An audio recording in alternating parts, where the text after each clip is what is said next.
Market regulator body SEBI ने 23 अगस्त को अनिल अंबानी के साथ साथ 24 अन्य लोगों के खिलाफ कड़ा एक्शन लिया है। इन सभी पर सिक्योरिटीज मार्केट में 5 साल का बैन लगा दिया गया है। सेबी ने अनिल अंबानी के ऊपर 25 करोड़ रुपए की पेनल्टी भी लगाई है। ये पूरा मामला रिलायंस होम फाइनेंस के पैसों के डायवर्जन से जुड़ा हुआ मामला है। सेबी ने अनिल अंबानी को किसी भी लिस्टेड कंपनी या फिर मार्केट के साथ रजिस्टर्ड कंपनी के डायरेक्टर या मैनेजर जैसे महत्वपूर्ण पदों पर जुड़ने से भी रोक लगा दी है। रिलायंस होम फाइनेंस पर भी कड़ा एक्शन लिया गया है और सिक्योरिटीज मार्केट से रिलायंस होम फाइनेंस को 6 महीने के लिए बैन करते हुए 6 लाख रुपए का जुर्माना लगा दिया गया है। 222 पेज की रिपोर्ट में क्या लिखा है सेबी ने, इसके बारे में हम आगे बात करें। दोस्तों नमस्कार। दोस्तों आज हम जिस विषय पे वीडियो बनाने जा रहे हैं वो बहुत ही दिलचस्प है। आपको याद होगा 2003 जब इंडिया मोबाइल नाम की एक कंपनी ने 500 रुपये की कीमत है 501 रुपये की कीमत में जनता के लिए सुगम और सरल सहज कम्युनिकेशन का एक मोबाइल जनता में लोकार्पित किया था। याद होगा आपको रिलायंस कंपनी के संस्थापक धीरू भाई अंबानी, उन्होंने उनकी ये चाहत थी, उनकी मंशा थी कि हर देशवासी के हाथ में मोबाइल हो जिससे कि उसकी संवाद करने की क्षमता, कम्युनिकेशन, दूर संचार की जो सुविधा हर व्यक्ति को मिल सके। आज ये स्थिति ये है कि रिलायंस कम्युनिकेशंस की हालत बहुत ज़्यादा ख़राब है। यानी अनिल अंबानी 2005 में जब अनिल अंबानी को रिलायंस कम्युनिकेशन और फाइनेंशियल सर्विसेज कंपनी उनके हिस्से में आई, यानी बंटवारे के बाद मुकेश अंबानी को कुछ कंपनियां मिली और अनिल अंबानी को कुछ कंपनियां मिली, जिसमें कि रिलायंस कम्युनिकेशन अनिल अंबानी को मिली। अब अनिल अंबानी के बारे में हम आपको बताते हैं कि जब देश में धीरू भाई अंबानी ने 501 रुपये में रिलायंस का CDMA फ़ोन जनता के बीच में दिया या जनता के हाथ में थमाया, तब उस समय एक विज्ञापन आता था, कर लो दुनिया मुट्ठी में। और वास्तव में उस प्रोडक्ट को देश के बहुत सारे लोगों ने अपनाया। ये बात दूसरी है कि जब बिलिंग की बात आती थी तो बहुत सारे फ़ोन जो कि फर्जी डॉक्यूमेंट्स के आधार पर लिए गए थे, उनको कंपनी को काफ़ी लॉस का भी सामना करना पड़ा। अब बात करते हैं कि अनिल अंबानी आजकल न्यूज़ में क्यों है। उसके पीछे कारण ये है कि स्टेट बैंक ऑफ इंडिया ने रिलायंस कम्युनिकेशन को फ्रॉड घोषित कर दिया है। इस पर अनिल अंबानी की कंपनी के कुछ वकील सुप्रीम कोर्ट पहुंचे और उन्होंने यह फरियाद लगाई कि SBI ने उनके पक्ष को सुना भी नहीं और उनको फ्रॉड घोषित कर दिया। आपको बता दें कि 2000 करोड़ रुपए का लोन सैंक्शन किया 53 बैंकों से। उसमें सबसे ज़्यादा स्टेक SBI का था, स्टेट बैंक ऑफ इंडिया का, जिसमें कि 31,500 करोड़ रुपए का जो लोन था वो अनिल अंबानी की कंपनी को दिया गया। अनिल अंबानी पे स्टेट बैंक ने ये आरोप लगाया है कि उन्होंने समय रहते ना तो इंटरेस्ट पे किया और ना ही मूलधन लौटाने की कोशिश की। अनिल अंबानी की कंपनी पे यह भी आरोप SBI लगाता है कि उन्होंने अपनी ही निजी कंपनियों के सब्सिडियरी कंपनियों में पैसे का इस्तेमाल कर पैसा कमाया और बाद में अपने आप को दिवालिया घोषित कर दिया। केवल 450 करोड़ रुपए के भुगतान पर सेटल कर लिया गया।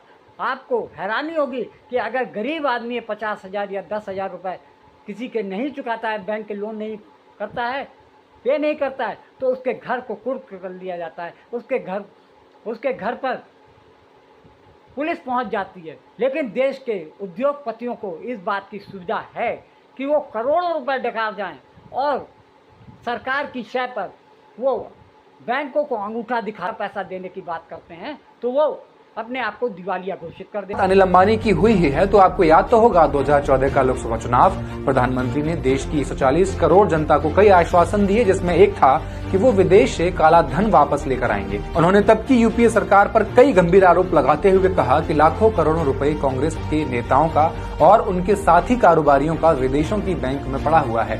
सपने दिखाए गए कि उस पैसे से हमारा देश फिर से सोने की चिड़िया बन जाएगा। प्रधानमंत्री ने न खाऊंगा न खाने दूंगा के फॉर्मूले पर काम करने का वादा किया, लेकिन क्या ऐसा अभी तक हो सका है? शायद नहीं। उल्टा जितनी ये सरकार डिफॉल्टर कारोबारियों पर मेहरबान रही है, उतनी और कोई कभी नहीं रही। जिस अनिल अंबानी पर सेबी ने आज बैन लगाया है, इस डिफॉल्टर का स्विस बैंक के 2 खाते में 814 करोड़ काला रुपए जमा है। इनकम टैक्स डिपार्टमेंट ने खुद कहा था कि अनिल अंबानी का 814 करोड़ स्विस बैंक में है, जिसका 420 करोड़ रुपए टैक्स बनता है। लेकिन अनिल अंबानी ने भारतीय टैक्स डिपार्टमेंट को इसकी खबर नहीं दी और टैक्स की चोरी की है। इस बात को सालों बीत गए, लेकिन इस पैसे को अभी तक वसूल नहीं किया गया है। विपक्ष के नेता कभी कथित शराब घोटाले में तो कभी कथित जमीन घोटाले में एक एक करके जेल जाकर बाहर भी आ गए, लेकिन अनिल अंबानी का ये केस ठंडे बस्ते में पड़ा हुआ है। आज के फैक्ट्स एंड फिगर्स के इस एपिसोड में इस केस की असलियत भी जानेंगे।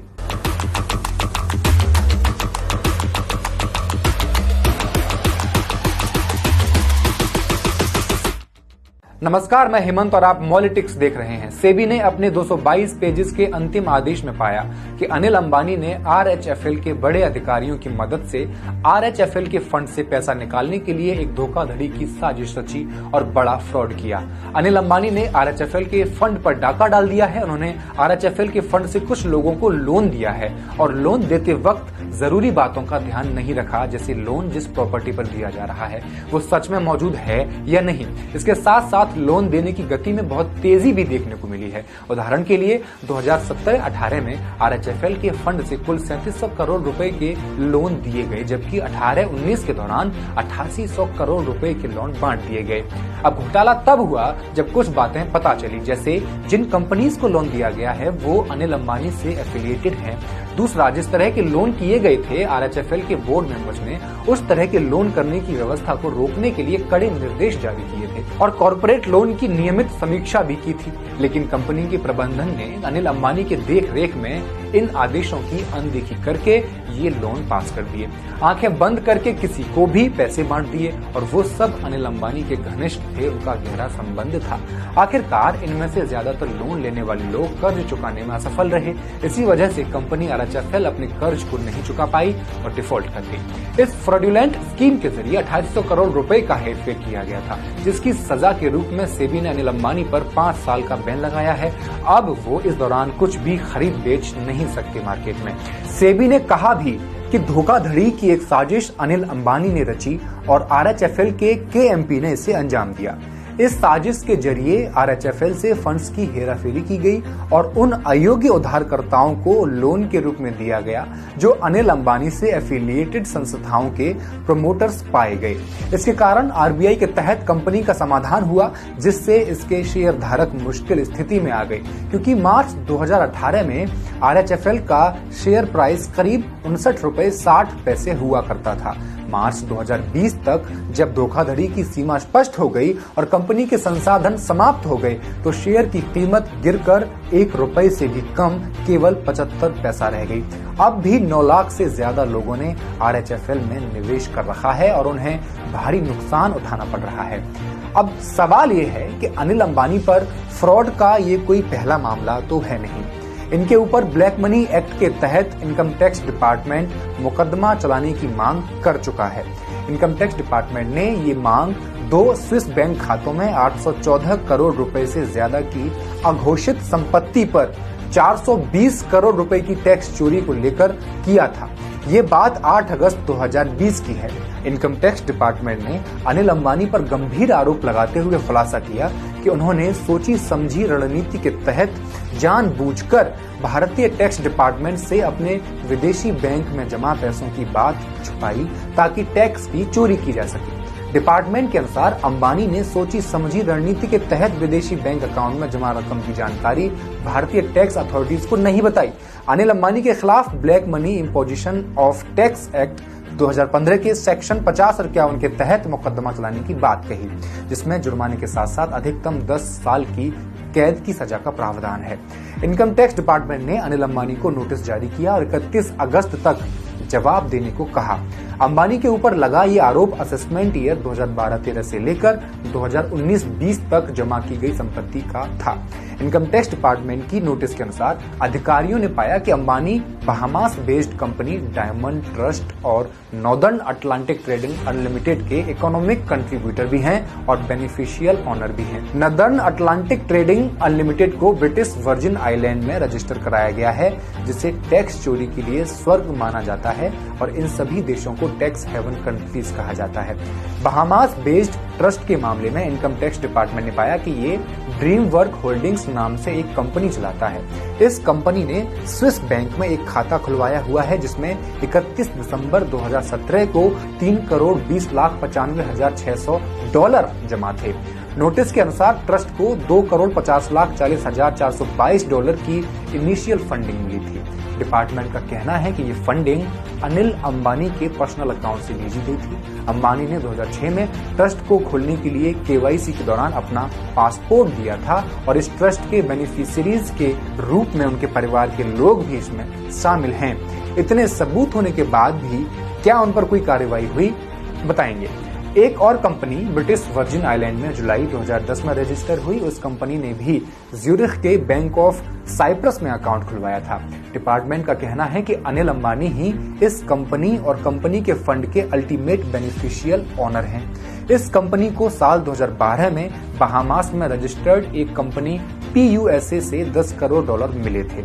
अनिल अंबानी ने ही उस फंड को सेटल किया था और उसके बेनिफिशियरी भी वही थे।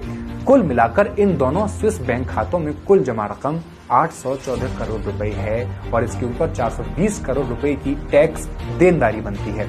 अब हुआ ये कि इनकम टैक्स ने ये आरोप लगाए थे अगस्त 2022 में, लेकिन अगले महीने ही कालाधन के इस मामले में अनिल अंबानी को बॉम्बे हाई कोर्ट ने बड़ी राहत दी थी। बॉम्बे हाई कोर्ट ने अपने फैसले में इनकम टैक्स डिपार्टमेंट को कहा कि वह ब्लैक मनी एक्ट के तहत अभी रिलायंस ग्रुप के चेयरमैन अनिल अंबानी के खिलाफ कोई दंडात्मक कार्रवाई नहीं करें। न खाऊंगा न खाने दूंगा कहने वाले पैक करवा के निकल गए। जनता अपनी बारी का इंतजार कल भी कर रही थी और आज भी कर रही है और करती रहेगी और अभी तो इंतजार चलता रहेगा। अनिल अंबानी के वकील रफीक दादा ने कोर्ट में नोटिस का विरोध करते हुए कहा था कि ये कारण बताओ नोटिस अंबानी के खिलाफ उन निराधार, स्पष्ट रूप से गलत और ओछे आरोपों पर बेस्ड है जो साल 2006 और 2007 के हैं। तब कालाधन अधिनियम को अमल में नहीं लाया गया था। ऐसे में इस अधिनियम का इस्तेमाल अभी नहीं किया जा सकता। एडवोकेट अखिलेश्वर शर्मा सुनवाई के दौरान इनकम टैक्स डिपार्टमेंट का पक्ष रख रहे थे। उन्होंने कहा कि दादा जो फैसला चाह रहे हैं वो बेनामी अधिनियम का है, जबकि income tax department black money act के तहत कार्रवाई करना चाह रहा है। ये मामला तब से ही ठंडे बस्ते में पड़ा हुआ है। इस पे कोई कार्रवाई या कोई सुनवाई नहीं की गई है।